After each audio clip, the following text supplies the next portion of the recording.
Hi everyone, my name is Jessica, and today I want to talk a little bit more about waiting on God rather than, chasing our own dreams and chasing dreams that are not meant for us, because God has so much in store for us if we just open our eyes and open our ears and listen to his voice.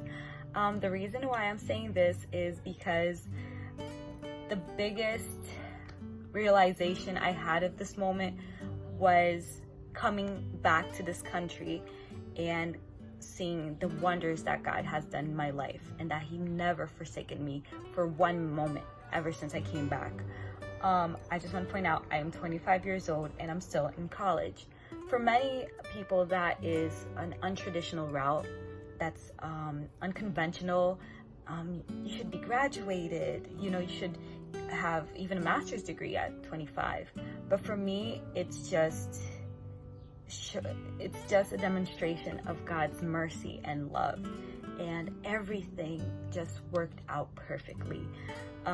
So my story begins when, I graduated high school in Brazil. I moved to Brazil when I was around 13. So after I finished high school, I wasn't really sure of what I wanted to do, but I went with the flow. Some of my friends said that I was very creative, that I should do architecture.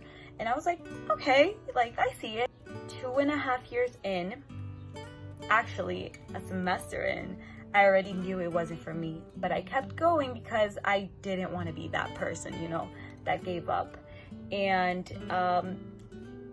one day my mom was here, and I called her up and I said, Mom, I don't think I could do this anymore. I'm really unhappy.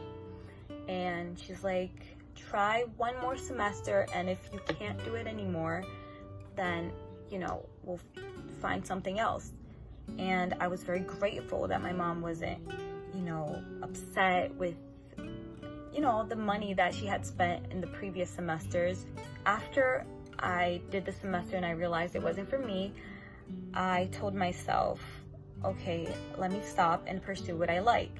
So I had done a makeup course at the time, and I started pursuing my career in makeup artistry. I was passionate about it, but I didn't have the means to sustain myself at the time as a makeup artist. Multiple times as I lived in Brazil, many people came up to me and asked me why I never came back to the United States. I had so much more opportunities here. As an American, it would have been so much better. And I was always, when I tried, or whenever I had the idea, God would use somebody to say, look, it's not the right time, or you're not mentally there yet, mature, you don't have the maturity to live on your own yet. And the doors would always close. I became frustrated because I decided that I wanted to go back to school in interior design. It just had opened up at the university in my hometown in Brazil. And I didn't like architecture, but I liked the creative part of interior design. So I was like, that would be great. I would love to do that. It's less years than an actual, bachelor's. I'll do that. But let me tell you, it never went through. Every time they did not have enough people to get the course going. Is that crazy? I got the call the day that I was supposed to start my classes. I was ready. I had all my school supplies bought, and I got a call telling me that they were going to refund my tuition because there wasn't enough people in the program. I cried and I cried, and I said, why, God? Why does everyone have, this amazing opportunity and to go to school and love what they do, and why not me? What am I doing wrong? One day,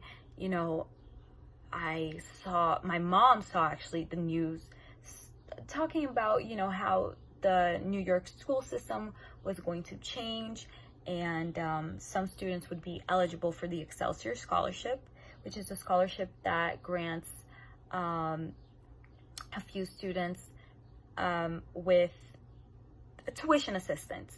And I was like, whoa, that's great. Oh my goodness. I don't even know. When I saw, I already had applied to a college here. I had applied to the tuition program. I had done everything.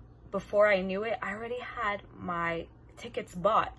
And it was so fast. And I was just like, whoa. And at this time, no one came up to me and said, you're too young, you shouldn't go. Everyone felt in their heart that it was time. And I did too. Someone came up to me and said that I was going to sign a very important document that was going to change my life. And it was a very important document, but they didn't know what it was for. And I was like, trying to think, and I'm like, what is it? What is it? But I'm like, amen, I receive it. And I came here. I always was an average student in high school in Brazil because there was a little language barrier because I moved there when I was 13. In high school, my grades reflected that. But here, I tried my hardest. I did my best. And I graduated a community college with 2 honors. And I transferred to NYU, which is a college that I never in my wildest dreams would imagine I would go. God used people to tell me that NYU was going to be for me and God was going to prepare everything. Today, I go to this school, which the tuition is so expensive. I can never afford it in a million years, but I have enough scholarship that covers my tuition. I graduated Westchester Community College debt-free, and I had so many amazing experiences. God has opened doors that I have never in a million dreams imagined that I would be living. The day I stepped on the plane, God told me, it's your life, right now. It's God spoke to me a lot that it was me and him now.